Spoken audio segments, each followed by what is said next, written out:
LJP में बगावत के बीच चिराग पासवान ने कहा कि संसद में पार्टी का नेता कौन होगा ये राष्ट्रीय अध्यक्ष ही तय कर सकता है। चिराग पासवान ने पशुपति पारस पर हमला करते हुए कहा कि जब मैं बीमार था तो मेरे पीठ पीछे षड्यंत्र रचा गया, पार्टी और परिवार को बचाने की कोशिश की गई लेकिन असफल रहा। भाई अगर आप मुझे कहते तो मैं खुशी खुशी में आपको बनाता संसदीय दल का नेता, मुझे कोई उसमें दिक्कत नहीं थी। मैं तो चाहता हूं कि भैया आप आएं और पार्टी की भूमिका बढ़ चढ़कर निभाएं।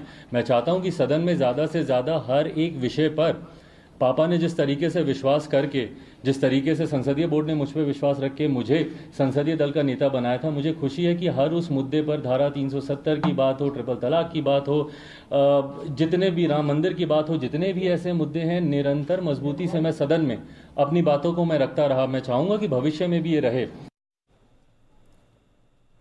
भारत में माइक्रो ब्लॉगिंग साइट ट्विटर को मिला कानूनी संरक्षण अब खत्म हो रहा है। ट्विटर को ये कानूनी संरक्षण आईटी एक्ट की धारा 79 के तहत मिला हुआ था। ये धारा ट्विटर को किसी भी कानूनी कार्रवाई, मानहानि या जुर्माने से छूट देता था।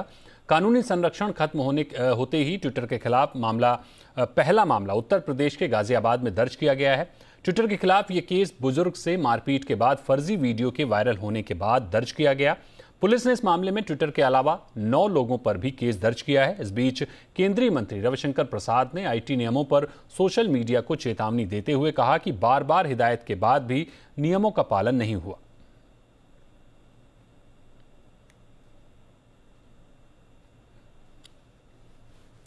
आज से गोल्ड ज्वेलरी खरीदने का तरीका बदल गया है। अब ज्वेलर्स बिना हॉलमार्किंग वाली ज्वेलरी नहीं बेच पाएंगे। हालांकि इसे अभी देश के सिर्फ 256 जिलों में लागू किया गया है। सरकार के इस फैसले के बाद पुरानी ज्वेलरी बेचने की योजना बना रहे लोगों के सामने ये सवाल खड़ा कर दिया है कि अब पुरानी ज्वेलरी को ज्वेलर्स को बेच पाएंगे या नहीं।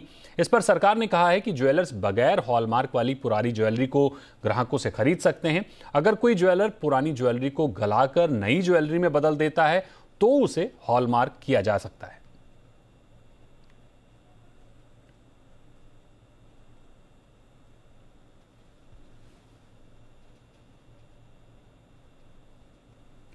मुंबई में भी ज्वेलर्स ने सरकार के फैसले का स्वागत किया है। ज्वेलरी शॉप का जायजा लिया हमारे संवाददाता सौरभ पांडे ने।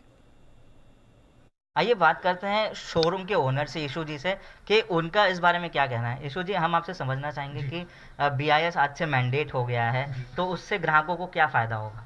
देखिए, इससे ग्राहकों को बहुत फ़ायदा ये होगा कि हर ग्राहक को अभी एक अश्योरेंस होगी कि जहाँ से भी वो सोना खरीद रहे हैं, वो जो प्योरिटी ज्वेलर बोल रहा है, जो प्योरिटी के पैसे वो दे रहे हैं, वो उनको मिलेगा। अभी तक ये था कि कुछ जगहों पे उनको अश्योरेंस था, हॉलमार्क मिल रहा है, पर कुछ जगहों पे नहीं था।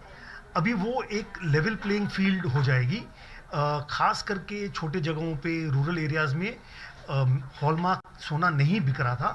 हम तो अभी करीब 20-21 साल से हॉलमार्क ही बेच रहे हैं, पर जैसे छोटे एरियाज़ में, छोटे जगहों पे नहीं हो रहा था, हॉलमार्क ज्वेलरी नहीं मिल रही थी, अब वहाँ पर भी ग्राहकों को ये अश्योरेंस होगा कि उनको सही सोना मिले।